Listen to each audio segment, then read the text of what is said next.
Labas. Spalio pradžios vienas svarbiausių astrologinių įvykių yra juodojo mėnulio arba Lilit perėjimas į mergelės ženklą. Kas yra tas juodasis mėnulis arba Lilit?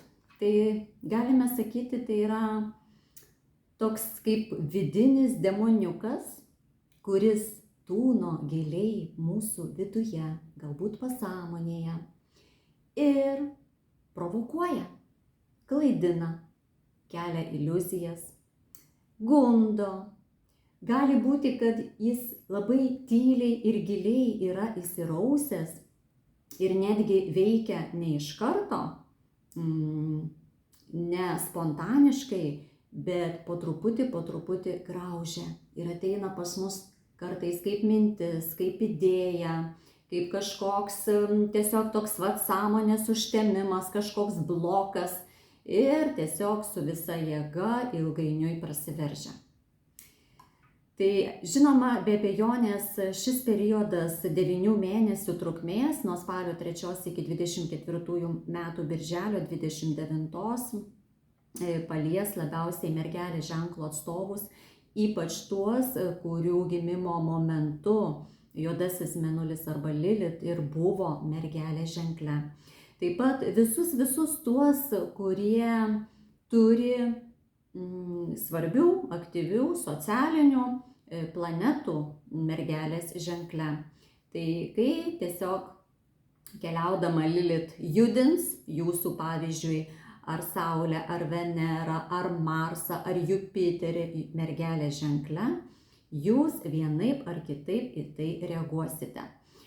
Na ir kokios tai temos pačios ryškiausios, kurias pajudins ir iškels per 9 mėnesius Lilit, tai yra visų pirma darboholizmas, smulkmeniškumas, pedantiškumas, materializmas, reiklumas savo ir kitiems, nepatiklumas, sveikatos problemos ir ligų sureikšminimas, prisigalvojimas. Taip mums šiuo metu tiesiog atrodo šiek tiek kažką suskaus ir mes jau reikia eiti pas gydytoją, jau reikėtų vaistukų pagerti ir panašiai. Taip pat savikritika ir kitų kritikavimas, tai tokia labai stipri yda bus, pasyvi agresija galima, apkalbos ir tušti plepalai. Taip, taigi mergelės ženklo viena svarbiausių valdanti planeta yra Merkurijus, taigi ypač visos temos susijusios ir su darbu, ir su komunikacija, bendravimu, dokumentacija, informacija. Visos šios temos gali būti iškreiptos, perdėtos, sureikšmintos. Tai vadinasi ir tuščių plepalų gali daugėti, ir klaidingai suvokiamos informacijos, ir neteisingai pildomos dokumentacijos, ir neteisingo supratimo vieni kitų. Tai būtinai perklauskite visada, ar aš teisingai tave suprantu.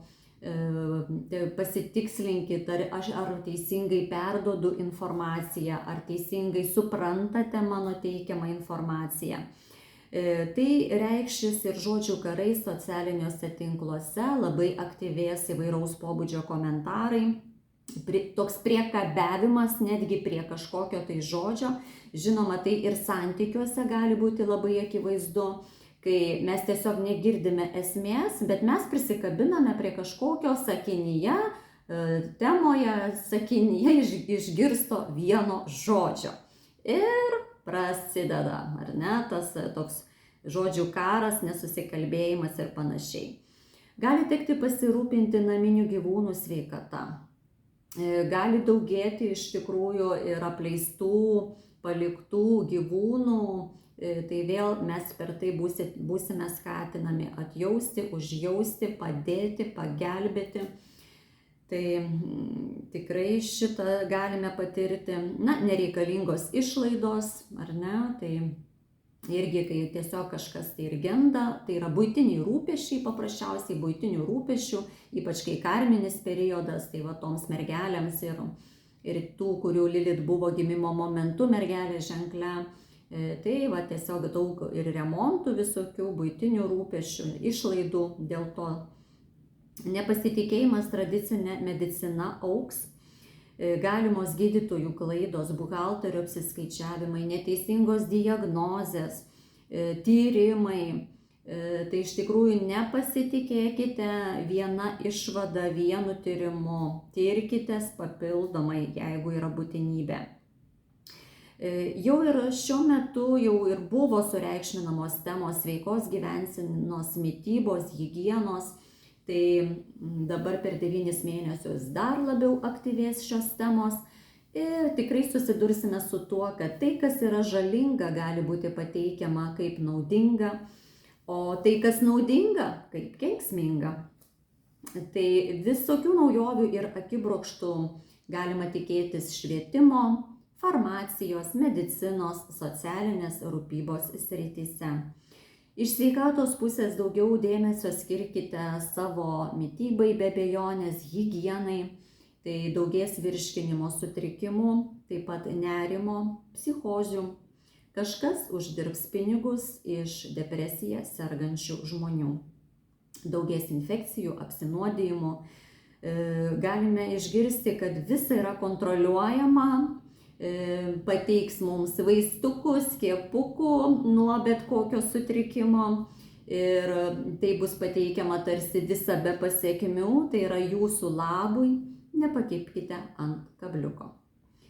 Ar reikia bijoti šio periodo? Ne, tikrai neverta bijoti, tai reikia mąstyti, kalbėti, gyventi šviesia ir švaria sąžine, daugiau atjautos, nuoširdaus rūpesčio, dvasinės ramybės, tikėjimo, gyvenimo džiaugsmo paprasčiausiai. Nesikabinėkit prie žodžių, taip, tai būtinai sekite savo mintis, savo žodžius, savo kalbą. Tai yra tas periodas, kada viskas, kas pasakyta ar parašyta, anksčiau ar vėliau gali būti panaudota prieš jūs. Įsidėmėkite šį sakinį visiems 9 mėnesiams. Ir paprasčiau viską reaguokite. Juodasis mėnulis, jo periodas visada reikalauja nesureikšminti to, kas galbūt šiandien man atrodo labai reikšminga, o rytoj gali būti visiškai nesvarbu. Sėkmės!